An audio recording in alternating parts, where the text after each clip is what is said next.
The word pirate is itself enough to intimidate anyone. Yet, even among the pirates, some are in a league of their own when it comes to brutality. Henry Every was an example of such. Born in 1653, he was one of the most dangerous and successful pirates during the golden age of piracy. Also known as Henry Avery, the man in 1695 took a ship full of treasure belonging to the Mughal emperor, which is worth more than $95 million today. He then disappeared and was never seen again. But how did he manage to achieve this feat? And why is Every known as the brutal king of the pirates? In 1653, Henry Every was born in Plymouth, Devon, England, or a town nearby. He followed in his father's footsteps and became a sailor, starting as a mate on a merchant ship. By 1690, he was a midshipman on the HMS Kent and HMS Rupert for the Royal Navy. He may have been involved in trading slaves and piracy in the Bahamas, which the corrupt governor there allowed. Before he became famous in the Western Atlantic and the Indian Ocean, we don't know much else about Every. However, many lies have been told about his early life. Every was called Long Ben, or Long John a lot, which is strange because he didn't seem to be very tall. D. Cordingley, a historian, says the following about Every's physical look. Henry Avery did not conform to any of the popular images we have of pirates today.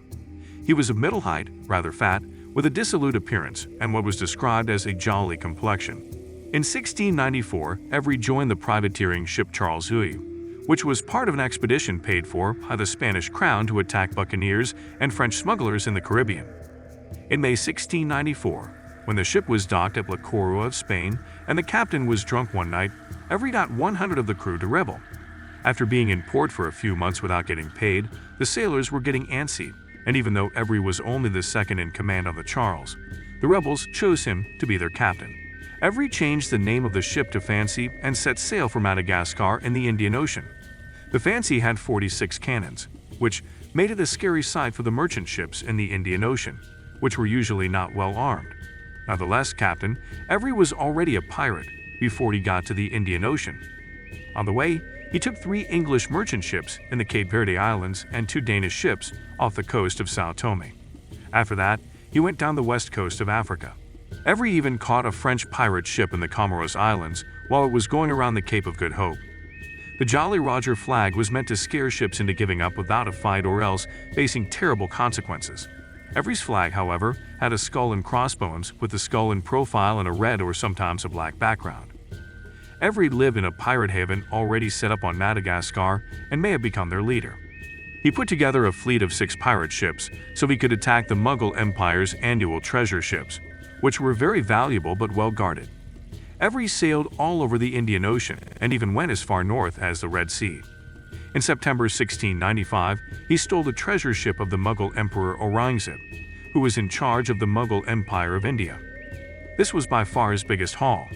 The Ganjai, later called Gunsway in newspaper reports, was this floating Aladdin's cave full of treasure. The ship was protected by a convoy that was carrying more treasure and pilgrims who had just come back from Mecca, including the wives of important officials. Every followed the fleet for one night, caught up to the Fata Mohammed, and took it over. The ship was broken into, and 50,000 pounds worth of gold and silver was taken. This was no small prize. Then, Every's pirate fleet turned its attention to the Ganjai, which was the main target. As the ship got close to the coast of Surat in northern India, it fired several broadsides. The battle took 2 hours because the Indian ship had about 40 cannons and 400 soldiers on board. However, the pirates won, even though they lost a lot of people. The Ganjai's mainmast fell after a cannon shot, and the pirates got on board the ship. Most of the people on board were either killed outright or thrown overboard after being tortured to find out where their personal belongings were. Many of the women who didn't jump overboard were raped. Everyone denied that the capture was violent, but one of his crew members, John Sparks, told an official the following before he was hanged in London in 1696, expressed a due sense of his wicked life, in particular to the most horrible barbarities he had committed, which though upon persons of heathens and infidels, so inhumanly rifled and treated so unmercifully, declaring that he justly suffered death for such inhumanity. From the treasure ship, Every's pirates stole goods worth at least £325,000, £69 million or $95 million today. It was one of the biggest hauls ever taken by pirates at sea. Each crew member's share was the same as getting paid for a whole lifetime. This loot included gold, silver, gems, coins, expensive spices, and rolls of silk. There were also made-to-order luxury items, like a saddle covered in diamonds.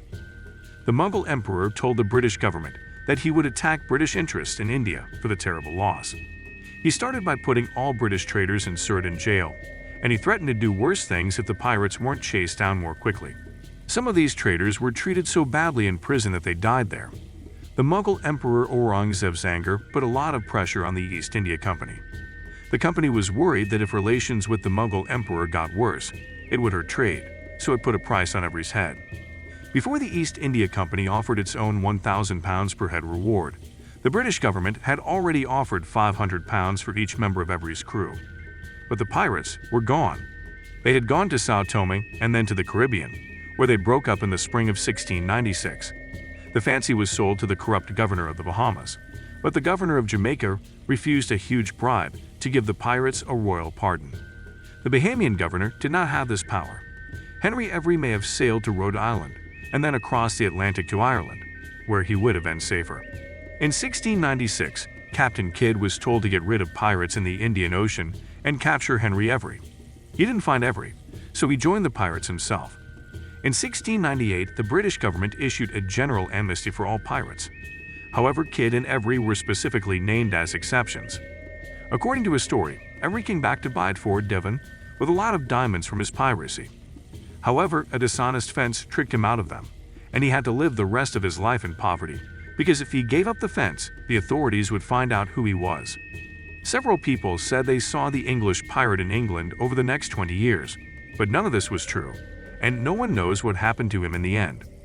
One thing is for sure, he was one of the few well-known pirates who didn't get hanged or die in action. On the other hand, 14 of his crew members were caught, and 6 of them were hanged. This brings us to the end of this video. If you liked the video, please consider subscribing and sharing so we can keep bringing more content like this. Also, let us know your thoughts in the comments below. See you next time.